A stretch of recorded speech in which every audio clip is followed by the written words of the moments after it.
What's going on, world family? It's your boy Donald Jones, and welcome to another episode of Journey in the Mindset. So, this is a very, very interesting episode. I'm actually doing an episode with the mother of my child because I want to shed light on co-parenting. I think that me and her have developed over the past few years a very special bond, more so, and an understanding of how we're going to raise our child.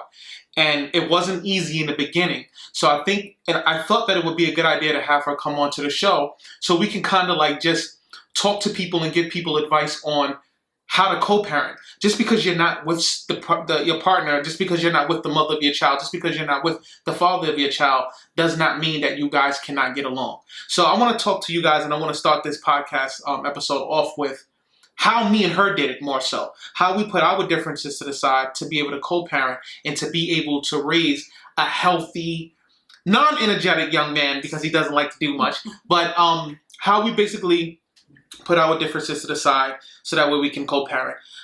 Just to give a little bit of back context. Matter of fact, I'll let her do it because I don't want to do too much talking. I want her to be able to vibe because she's a little nervous now. But I want her to be able to vibe during the time that we're doing this podcast. So I want to welcome you guys without further ado, Miss Helen Lambert, my baby's mamas. Welcome to the podcast. Thank you, Dr. Jones, for having me. I'm going to face this way. Because it's very difficult to sit on the couch and do a podcast. That's the reason why I normally have chairs, so that way we can face each other. Next time we can have chairs. So for the people that are out there listening to the podcast on any of the podcast stations, we're in Mrs. Lambert's house. She invited me to her house so that way we can do the podcast. Mm-hmm. She is very nervous. She did express to me that she's very nervous. And I told her, I said, listen, we're recording right now. Nobody can see you. Worst thing that can happen is you say something crazy, and I can use that against you in the court of law and tell you that I'm going to... Anyway, let's just get down to business. So, first off, let's answer the basic questions that we know that everybody's going to want to know. How long were we together? What did we break up for? How did we meet? And all this other great stuff. So I'll let you pretty much start it off with how did we meet? So we met through a mutual friend, and we end up becoming more than that further along the line, which then... Obviously, because we have a kid together. And then we had a kid together. We were fairly young in our 20s. Well, I'm older than you, but we were still in our 20s still. And then everything lifted up from there. We had a son. We were together for about 7 years before everything just ended. Elijah was 4. So, because she's being very modest right now, let's dive a little bit deeper into that story. It was a mutual friend between the both of ours that pretty much invited us to a birthday celebration of our god child. We share a goddaughter together, so that's pretty much how we met. Seen each other a few times, really never paid much mind to each other. But then once we became the godparents of this beautiful young lady, we wound up seeing a lot more with each other and started planning pretty much on how we're going to be godparents. One thing led to another where we was hanging out a lot with each other because she was trying to court me. We started hanging out with each other a lot, and one thing led to another, and it led into obviously a sexual relationship, and then us being in a relationship with each other for 7 years. So that's how we wound up meeting each other. That's how we wound up getting with each other. Where did things start going bad?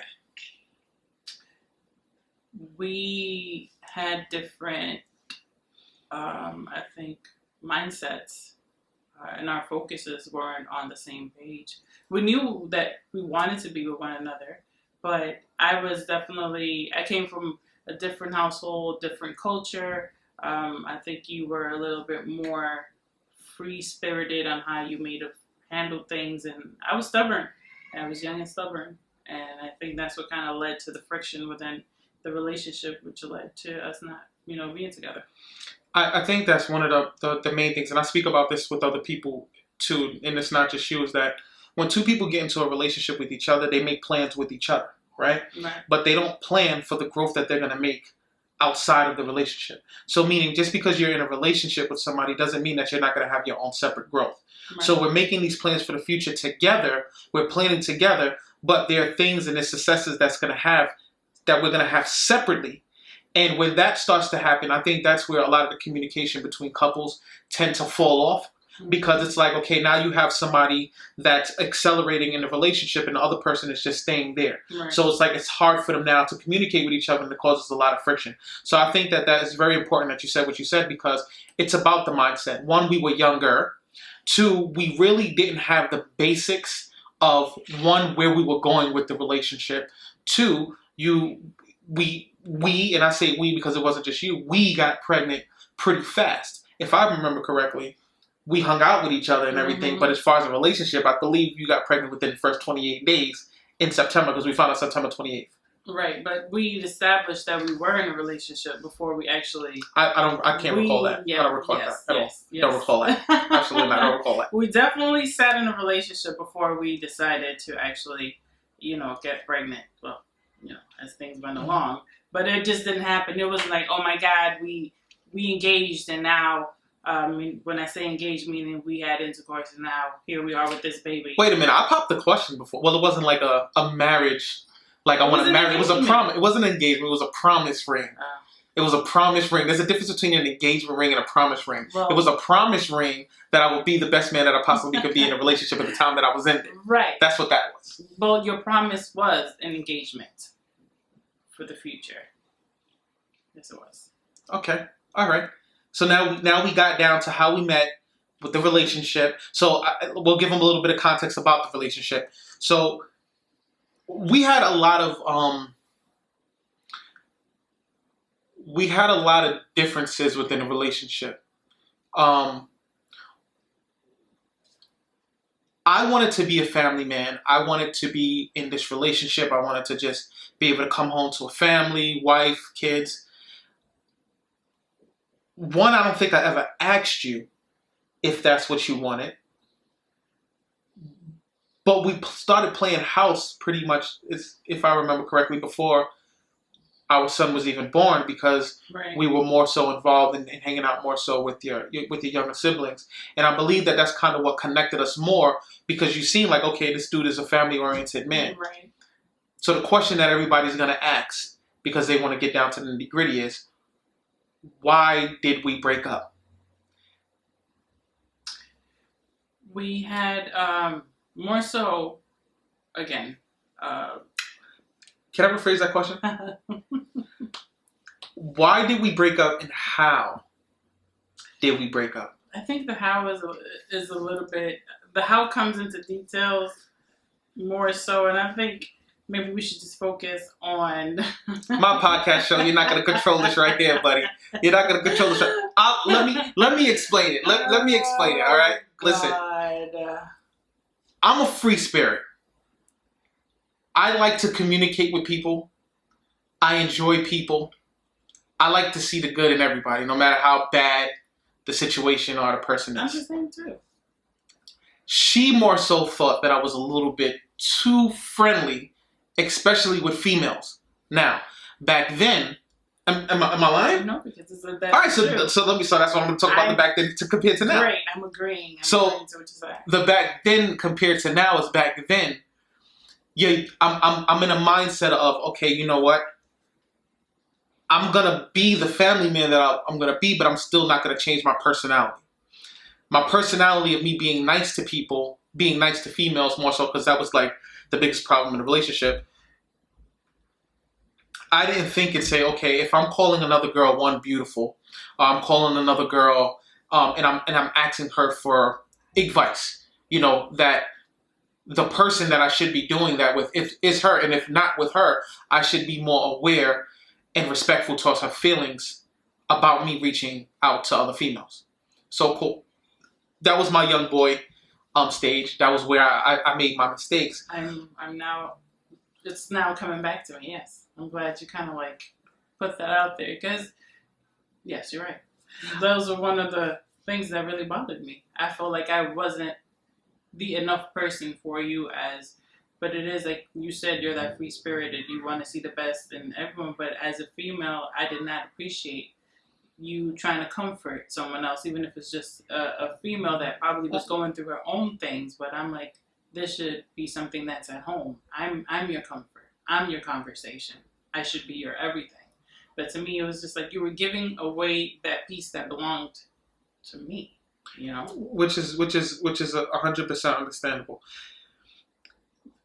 Like I said, boy mindset to man mindset, where you're understanding that sometimes when you're in a relationship, not sometimes, but when you're in a relationship, you have to understand somebody else's feelings. That's one.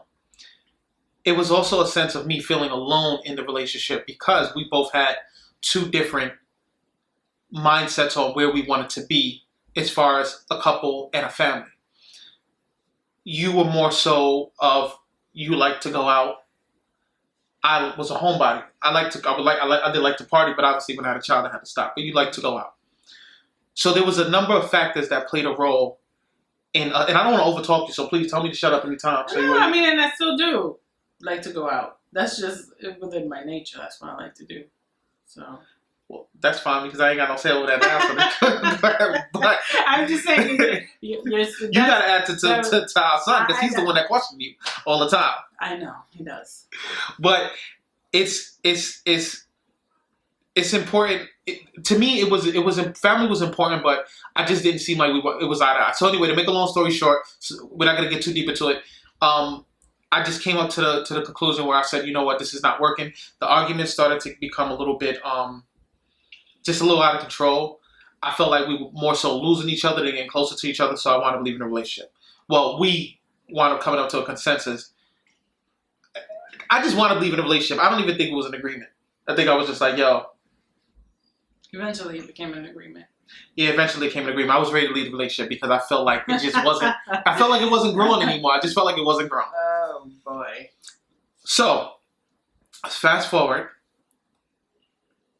Now I move out, and it's about me continuing the relationship that I had with my son, which wasn't very easy in the beginning because I remember me picking him up one time and he cried. And I remember I'm driving down the Bronx River Expressway and he was crying the whole ride since I picked him up from her all the way down the highway to the house. And I had to call her up like, listen, I don't know what's wrong with this kid. Yo, he keeps crying. She tells me to bring him back. And it broke my heart because I felt like, although he was young, and I know that he really wasn't too much aware of what was going on, but it made me feel like, in a sense, like, okay, I'm going to wind up losing him as a son because I'm no longer with his mom. Because he doesn't want to be with me. He wants to be with his mother. Mm-hmm. So as a father, that kind of made me a little standoffish, making me want to still be a part of his life, but not push it onto him so much because I just felt like I wasn't who he really wanted. He wanted his mother. So there was a lot of differences that me and you had because I started to grow a little bit of envy for you. One thing that we did agree on when we broke up was that whatever differences that me and you have, it would never affect him.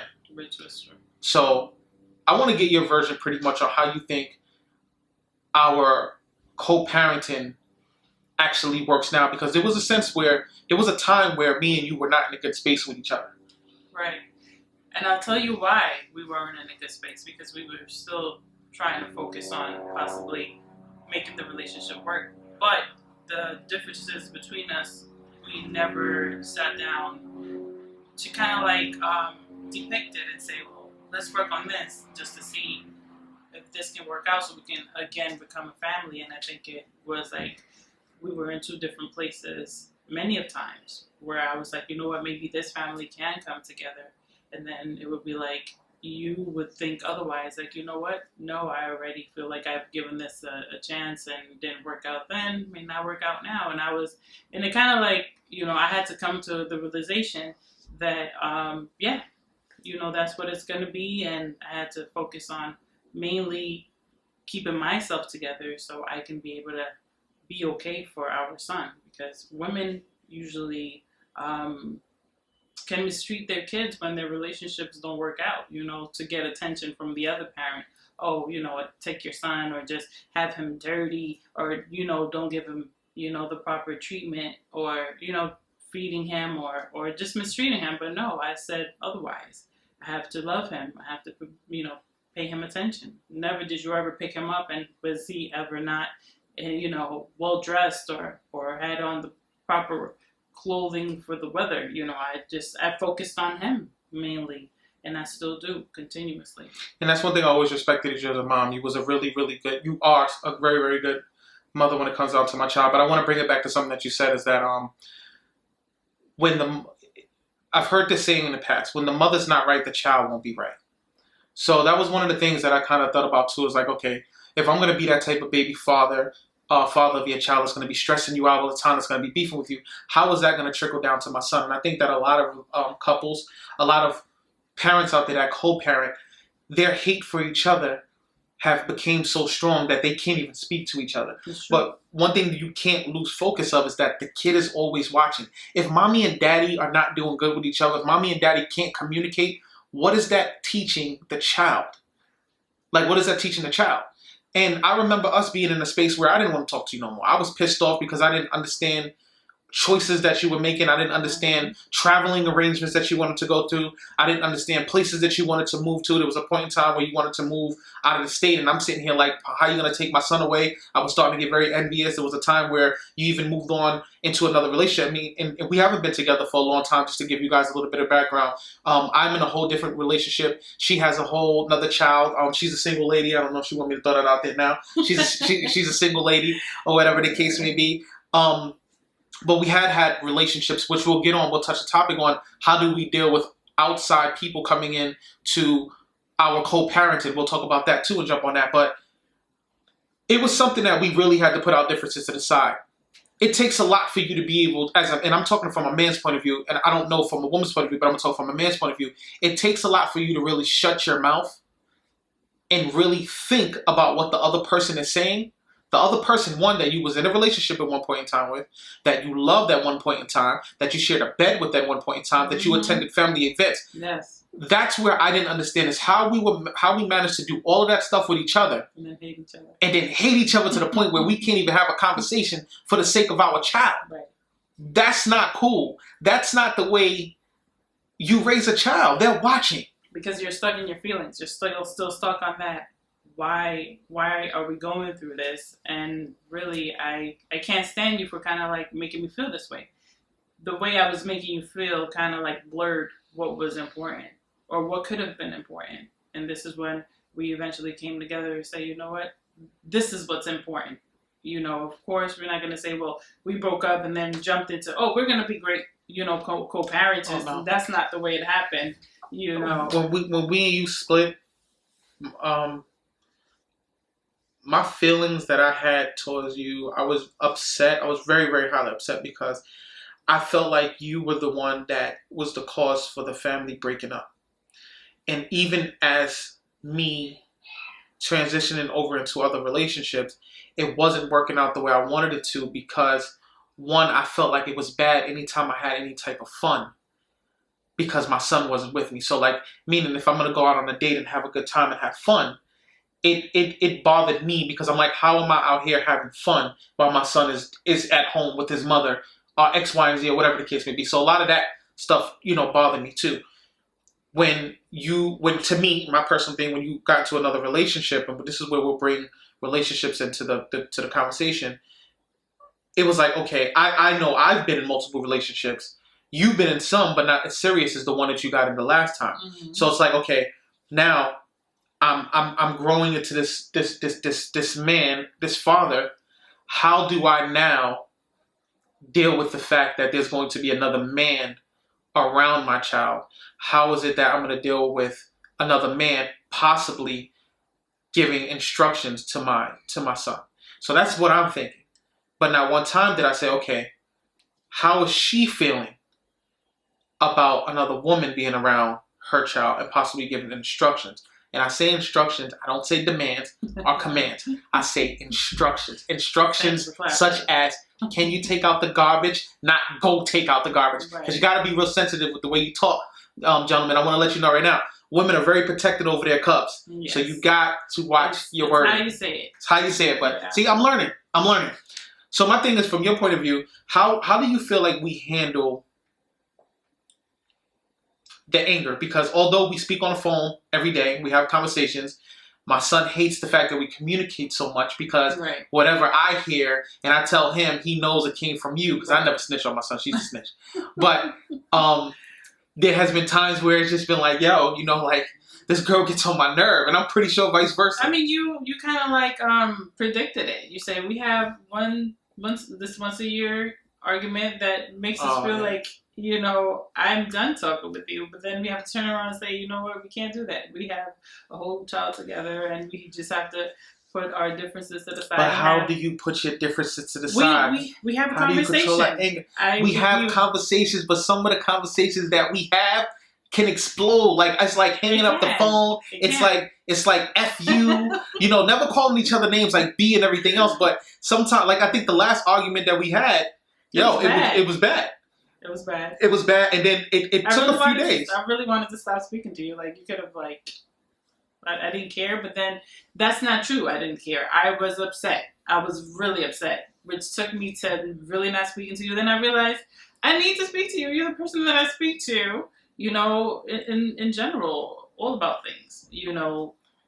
So it kind of bothered me not being able to speak to you, but I just wanted you to see my point of view, because nothing that I say towards how we're, you know, raising our son is kind of like demeaning. It's more beneficial. Because he lives with me, I already know how he operates. This woman is a very strong-headed woman. If she does not get her way, her nose starts to flare up. She starts to get all upset and all high and mighty.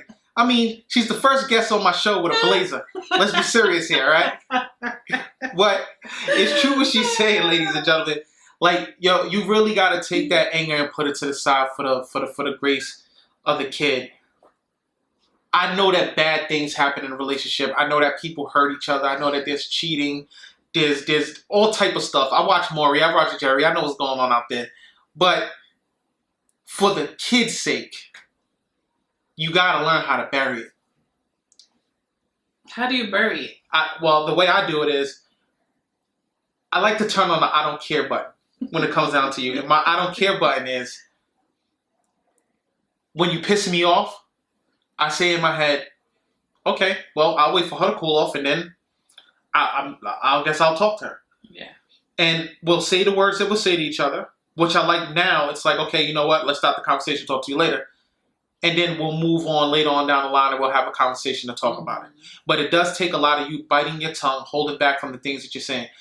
When you're having a relationship with somebody, whether it's you in a relationship, co-parenting, friendship, whatever the case may be, what I want people to understand is sometimes you have to, I don't want to say manipulate. I want to say you have to treat it as a business deal, right? So you're trying to get something out of the relationship that you're forming with somebody. You have to learn that person, learn how to communicate with them, and learn how to interact with them. So what was happening with me and her, and this is from my point of view, and I definitely want to hear from your point of view, is that we wasn't on the level where we're like, I want to learn how to communicate with each other. We were on the level like, no, you're going to understand my point of view, I'm going to understand your point of view, and if we don't want to understand each other's point of view, then you can kiss my ass and keep it moving. Pretty much. That's what it was on. Yeah.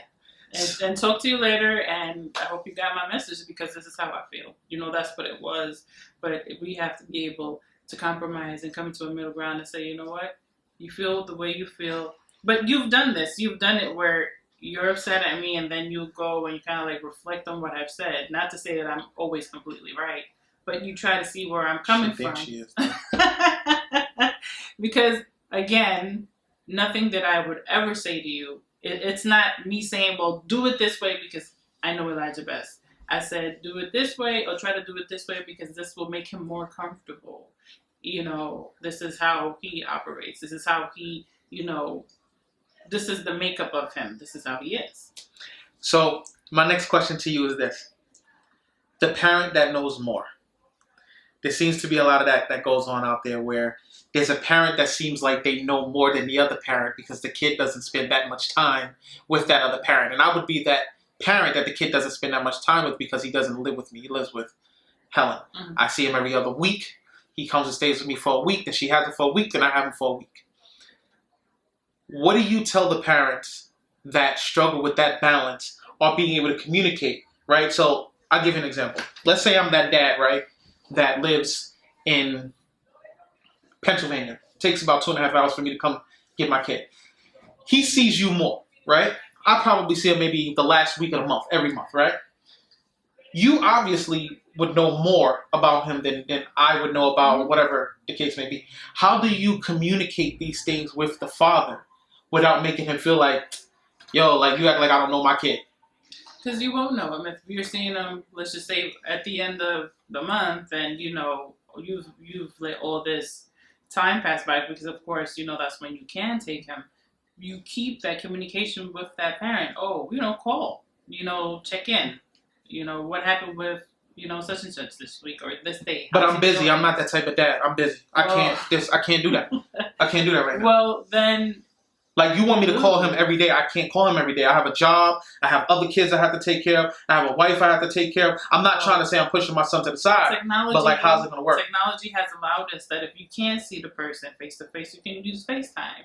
You can, send a text message. Kids I don't want to be no FaceTime dad. I ain't trying to be no FaceTime dad. Until you can actually see them, because that interaction is important. You don't want to sit next to your child and your child looks at you like you're some stranger, because that's what it was going to be. Or they'll use you to say, you know what, oh, my dad, every time I see him at the end of the week, he going to get me that $80 game. Or he going to get me, that PS5, because you know what, he sees me once a month. And in order to keep me, in his good grace, he's just going to, just do things in a what do you call that word? That was powerful. So, because I felt that at one point in time, I felt that that because I didn't spend so much time with him, that I had to buy him everything. I had to buy him everything. I couldn't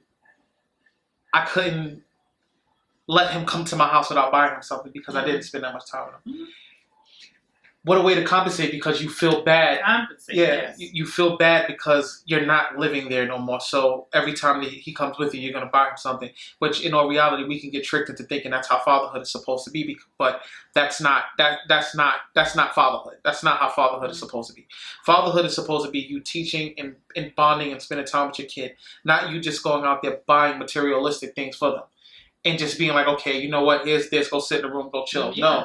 No, you got to really teach them and really get down there in their life. And actually, I know men can be at times very macho. Oh, that's my kid, I'm not going to hug him. It's important to hug your child. It's important to show them that, a hug doesn't make you a soft man. A hug shows them that, you know what, it's a confident man. Mm-hmm. It shows them that you don't always have to walk around like you're just a tough person. And, I try to show him all of those things, but I always know that I cannot be the man for our son. You have to be that person for him.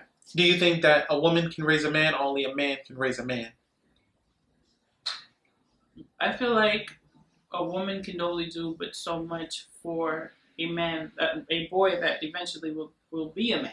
I feel like a man should have that half of that participation that is needed for that man, that boy to grow up into being a man. Even if you're not a great man, but you are a great man, let me just say. And I'm not saying that to say that. That's what they say.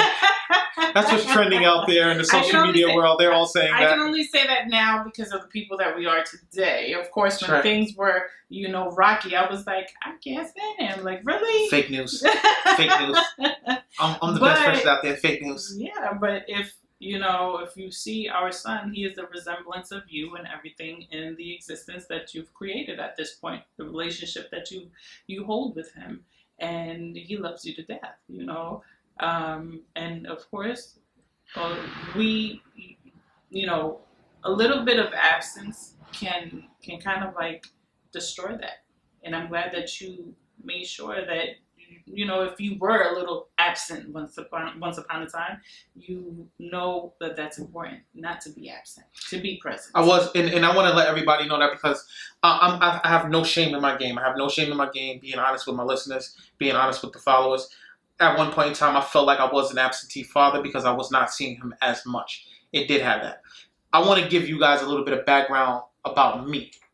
And one of the reasons why I try to be a very good father now, she could attest to this as well, because her background is similar to mine. I grew up without a father. The only memory that I have of my father is my mother holding on to one of my arms and my father holding on to the other one of my arms. And my arms was hurting so bad that it was burning. And when I recently, like about a year ago, I told my mother, I said, "Ma, this is the only thing I remember about my father." And she said, "How do you remember that? He was only 4 years old." Mm-hmm. And she told me that what was happening that day and the reason why my arms was hurting was because my father, said that he was going to kill me. So he came to the house to kidnap me, to kill me. Jesus. And my mother was holding on to me for dear life. Yeah. You know, I never seen him. Never seen him after that. Never spoke to him after that. Yeah. But one thing that I vowed and I said is that I will never, ever bring a child into this world and not be there. Because my thing is that the same house, the same phone number that he used to take my mother out on dates and to go pick my mother up at, it was the same way until I was 23 years old. He could have always went back. He could have always dialed that number if he was interested in seeing me. True. And when I had a son, it became worse for me because my hatred for my father became worse for me because I don't want to say hatred. I want to say confusion for my father became a lot more stronger because I didn't understand the love that I was feeling for my child. For my child now, how I can feel that love. And there's no way he felt that love for me because he was never around. I can't picture myself saying, yo, you know what? I don't want to be a father no more. I'm just going to leave. Now, everybody I know is probably going to say, well, you didn't hear both sides of the story. You don't know what really happened. Mm-hmm. Well, I don't, but he's not around to tell it. Yeah. So let me say that for you again. I didn't hear both sides of the story. I only heard my mother's side, but he's not around and he didn't allow himself to be around so that way I can hear that side of the story. But my vow is that my son will learn from me and he will hear my side of the story through everything. You came from a similar background where your father wasn't in your life, and I'm not going to tell your story. I'll let you tell your story. I'm going to kick back for a second. I also, I had a father in my life till I was about 1, and then my mom and him separated. And so I grew up without a dad. My mom has been everything and continues to be everything. And this is where I kind of get like my strong personality from because I've learned to be strong for myself continuously. And I knew that if I ever had children in my life and it didn't work out, I still have to continue being that person for myself and then for him. Because if I'm not good for myself, I'm not good for nobody. So, that's why, I'll always apologize for you thinking that I was just always this, big-headed girl on a high horse, because that's what you always... That's not the language I use. That's not the language. We're not gonna deminimize the language that I use. Okay? Yeah. I thought you were a bougie nah. Yeah, I mean, but that's when you have, the only thing you do have is to be strong as what else. I mean, I'm not trying to say I've never broken down and said, oh my God, my life is over. Mm-hmm. But what do you do after that? You get up, you dust off your knees, after a nice prayer, and you say, God, just guide me. That is absolutely true. My last question, and it might piss a few people off. The excuse on the way I treat my child is because of the way I was treated when I was younger. How does that work? And I say it this way. I grew up without a father, but I choose to be in my son's life. You grew up without a father, but you choose to be in your son's life. You have parents out there that's been abused when they were growing up, so they grow up and start abusing their child. How is it that you create your own path for your child? I mean, as you were speaking, the word choose, right? But I'm going to say choice. These things are choices. A lot of parents bring kids into this world by choice. I mean, not to say that you shouldn't if you're not a prepared parent, but when you bring this child into the world, you made a choice to say, I am going to be a parent. The responsibility that comes behind it is even much more important than that, because no one else is going to do it for you, not unless you do have like the community or, supportive factors within your life. But it's a lot. It's a choice that you've made. It is definitely a choice. You made a choice to now be in your son's life, even though your dad is not there, and vice versa with myself. We made choices, and we know that what better do we want for this child? It is no fault of his that he came into existence. Mm-hmm. Yeah, so. I listen. I agree with you. There's something I want to do. I'm gonna step out of the way. I'm gonna get from behind the mic. I'm gonna step from behind the camera. And I want to give you exactly 60 seconds, which is 1 minute.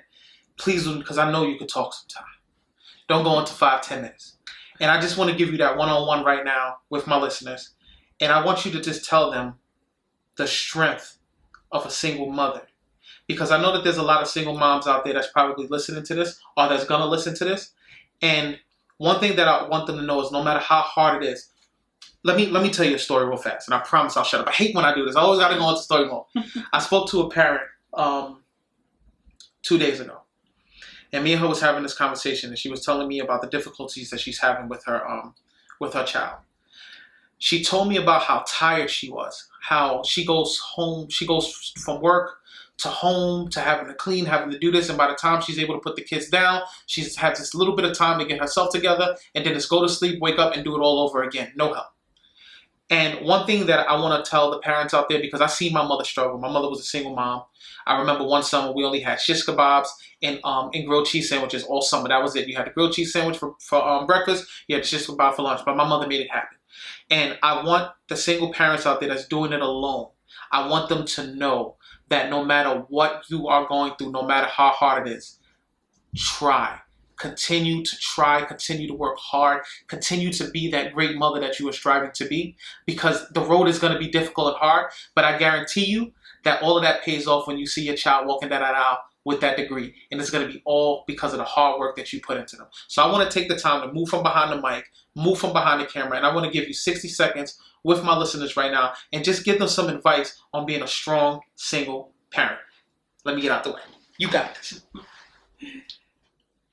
Okay, so being a single mom has its benefits, and it also has its days where you're just like, this is a lot, right? So my strength comes from all the love that I get back from my two kids, the smiles, compliments.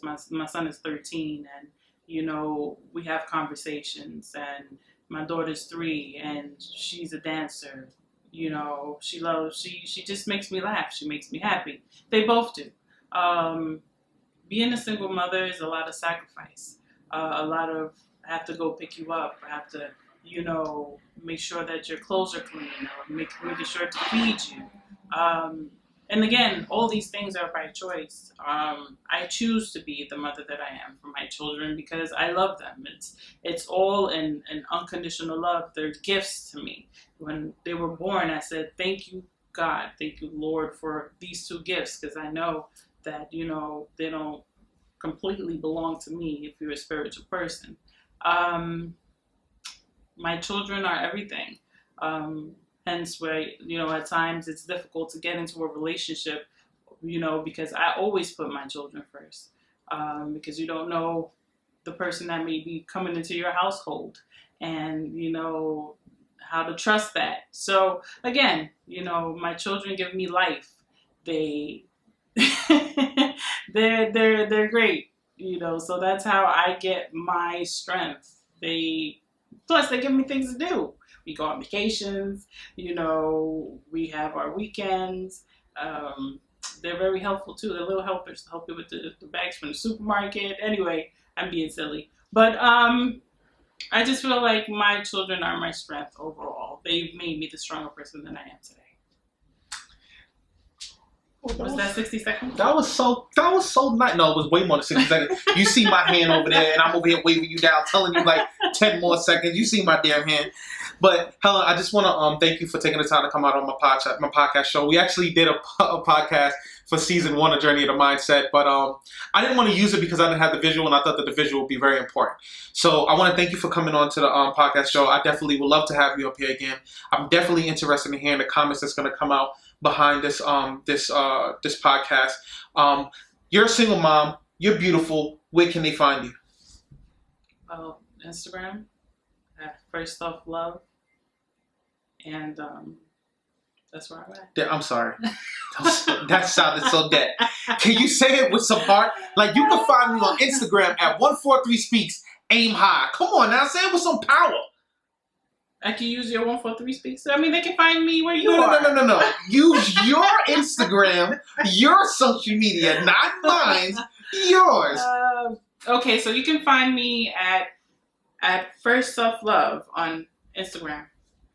What happened to your What happened to your brown sugar account? I mean, brown sugar was me back in the '90s. You know, I'm still brown sugar, as you can see. She thought she was hostile and got to go back and Thank you for coming on to the podcast. I appreciate it. I hope to see you again. Thank you for having me, Mr. Jones. I will definitely think about security. Make sure you come right over here and get her away from me as soon as possible. This act is over. Until next time, World Family, if you fall, land on your back so that way you can see the direction that you're going in. Les Brown said that, and I'm a firm believer. Peace.